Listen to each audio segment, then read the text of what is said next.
Good morning students. वाक पद का मैंने पहला और दूसरा एक्सप्लेन कर दिया है, उसको मैंने वीडियो भी भेजा है। आप लोग अगर वीडियो देखे होंगे तो आपकी समझ में आ गया होगा। आज मैं तीसरा पद का एक्सप्लेन कर रही हूँ, तीसरे और चौथे का। ठीक, आप लोग वीडियो देख के इसे लर्न करिए। आई सीधी राह से गई न सीधी राह, सुसुम सेतु पर खड़ी थी बीत गया दिन आह। जेब टटोली कौड़ी न पाई, माझी को दूँ क्या उतराई।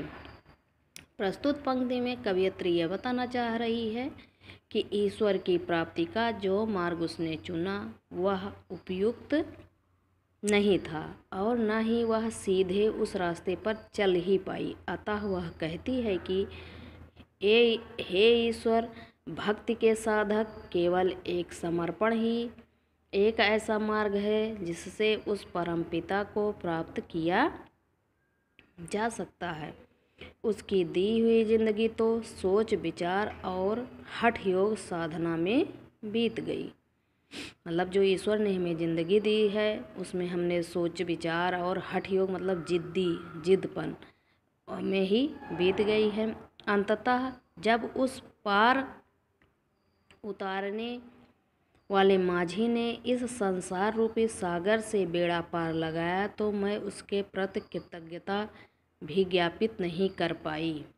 इस कृपा के बदले में एक कौड़ी भी उस माझी को नहीं दे पाई। आशय यह है कि मनुष्य दुनिया के सरोकारों में फंसकर अपने लक्ष्य को भूल जाता है और समय बीत जाने पर जीवन के अंतिम क्षण में जब उसे अपने जीवन की व्यर्थता का बोध होता है तब कुछ भी करने में असमर्थता के कारण बड़ी पीड़ा होती है। कहने का मतलब है कि जब हमारा जीवन पूरा बीत जाता है, जब हम कुछ करने लायक रहते हैं, तब हम अपने दुनिया में इतना भी बिजी रहते हैं अपने घर परिवार में कि मैं उसको नहीं कर पाता हूँ। लेकिन जब मैं असमर्थ हो जाता हूँ, बुढ़ा जर्जर अवस्था आ जाती है, तब मेरे पास कुछ भी नहीं रहता है और मैं करने की स्थिति में नहीं रहता हूँ, तब मुझे इसकी बहुत पीड़ा होती है। इसकी विशेषताएं हैं। यहाँ बताया गया कि मनुष्य अपने स्वार्थ सिद्ध करने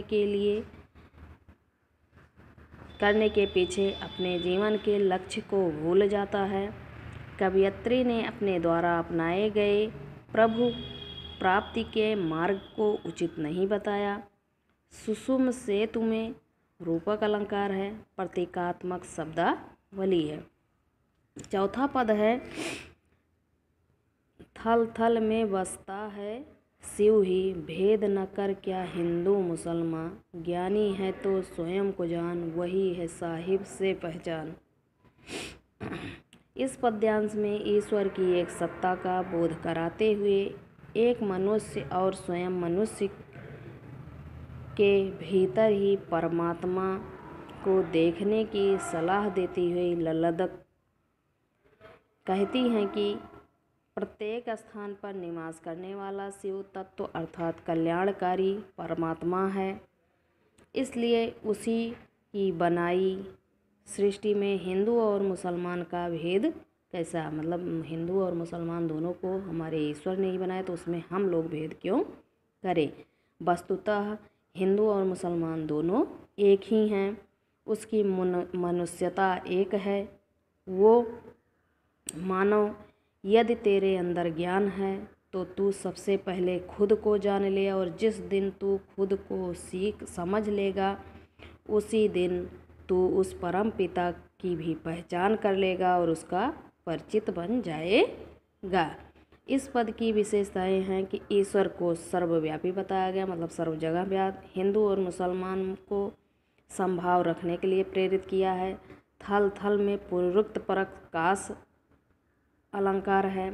आत्मविश्लेषण पर बल दिया गया है। यह चैप्टर कंप्लीट हो गया है। आप लोग वीडियो देख के इसको लर्न करिएगा। इसकी कुछ इम्पॉर्टेंट वर्ड मीनिंग हैं, इनको भी आप लोग लिख कर याद करिएगा।